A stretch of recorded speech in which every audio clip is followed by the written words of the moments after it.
Most small YouTube channels die early on because they failed to ride on the momentum when one of their videos go viral. Just take a look at this channel here. In October 2022, he was only at 1,000 subscribers. And today, he has around 15,000 subscribers. That's 14,000 subscribers in 11 months.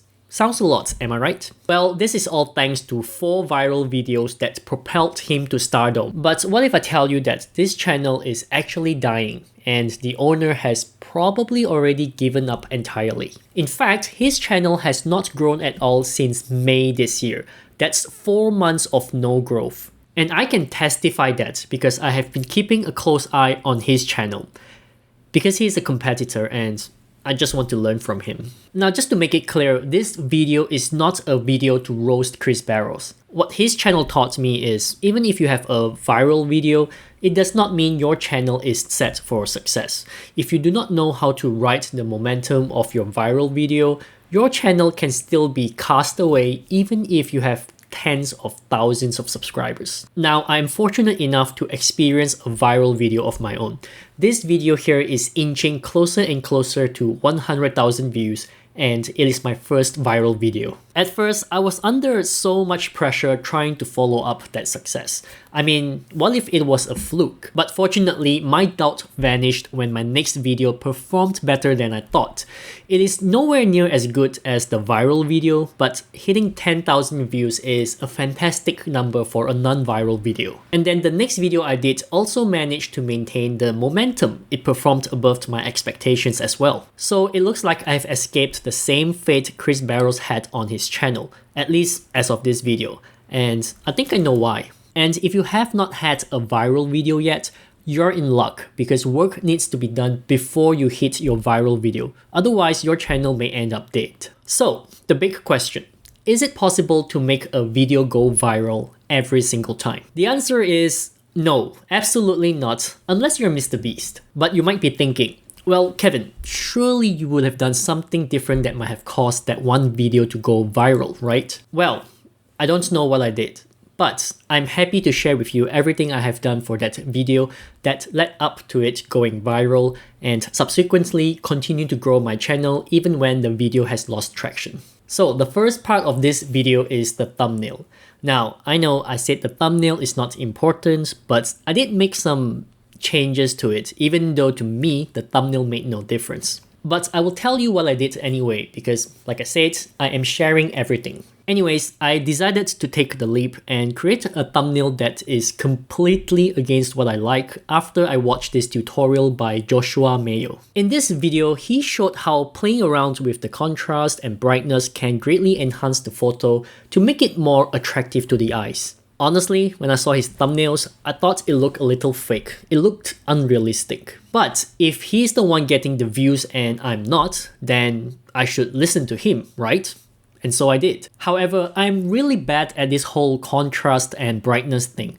I know a lot of content creators talk about how moving this here and there can create a more striking and pleasant looking photo. But after trying it out, I still can't tell what looks good and what doesn't, simply because I don't know what I'm trying to achieve here. And after playing around for a few hours, I gave up and started looking for alternatives.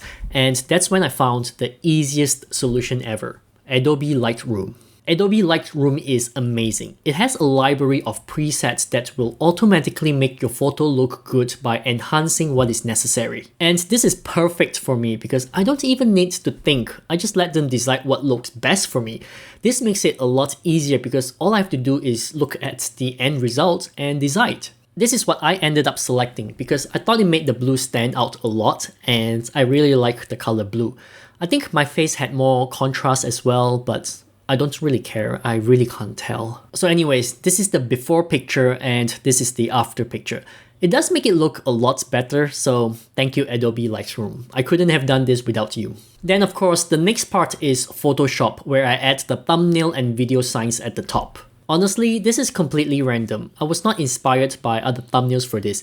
It is 100% coincidental, something that just came into my mind out of nowhere. In fact, this idea came to me when I was taking a shower. So that's how I got my thumbnail done. The next part is the title. At first, I thought long and hard about this title until I finally came to the title you see in this video. Is it coincidental? Yes and no. I think partially I created this title because I have produced many videos over the years and this could just be experience. But as I'm doing this video you're watching, I soon realized my title did sound a little familiar. That's because Film Booth has it all along. I must have subconsciously thought of the title because of this thumbnail. But well, this just proves how much I research my competitors. So that's how I got my thumbnail and title done. Not sure if that was of any help, but that's the only thing different I did for that video. Video quality wise, it is roughly the same, I would say. I always try to keep the video style the same on all my videos. So that's what I did to the video and YouTube decided to push it. To me, that's just luck. But there probably is an algorithm behind it that no one knows. The next one is a crucial one. How can you continue to grow your channel exponentially once YouTube decides to make your channel discoverable? This is very important because if you do it right, amazing things can happen. Here, let me show you. Any viral video will, at some point, start to lose steam and make you feel less superior. My viral video started to slow down after a good run as well, just like any other video. But what's amazing is that because that viral video brought in lots of new viewers, YouTube started pushing my old videos as well. I don't know what triggered it, but the only explanation I have is my viral video somehow performed above YouTube's threshold, which then triggered it to also push another video in my channel. So in this case, it is this video. I mean, just take a look at this curve. Have you seen anything like that? It is almost vertical and it is beyond exponential growth. The analytics also showed the traffic is coming mostly from browsed features, and that's basically YouTube recommending the video to the home screen. But that's not all. That video was actually a video about me not being able to monetize.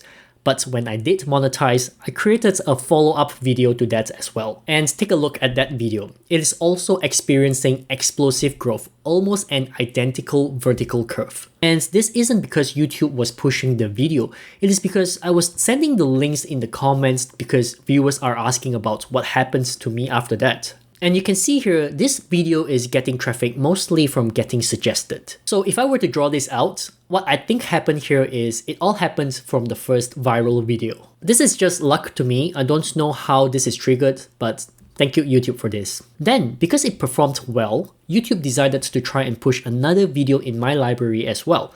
So I would say the first video triggered the second video. And of course, I have a follow-up video, so the second video triggers the third video. So this is why, if you have not gone viral yet, I urge you to stay consistent with your content and video style and not make too drastic changes. The reason is because if one of your videos goes viral out of nowhere and people love it, they will search for a similar video style in your library of videos and you need to have them prepared. Take me for example. I've always stuck to the whole authentic and keeping it real and admitting the things I don't know and even show viewers my mistakes. So when my video blew up, it had the same quality and style to it, and the views kind of propagated to my old videos as well and still able to give the same feeling when you watch it. And I'm also able to use the same style in my future videos and most importantly, increase my average view per video and move to a new benchmark. So in my case, my average view per video went from 500 views to 10,000 views, and this new benchmark is way more important than trying for another viral video because this is what gives me consistent growth, not just once-off explosive growth. This is the strategy I use for my channel from day one, and each video I make incorporates those elements and values.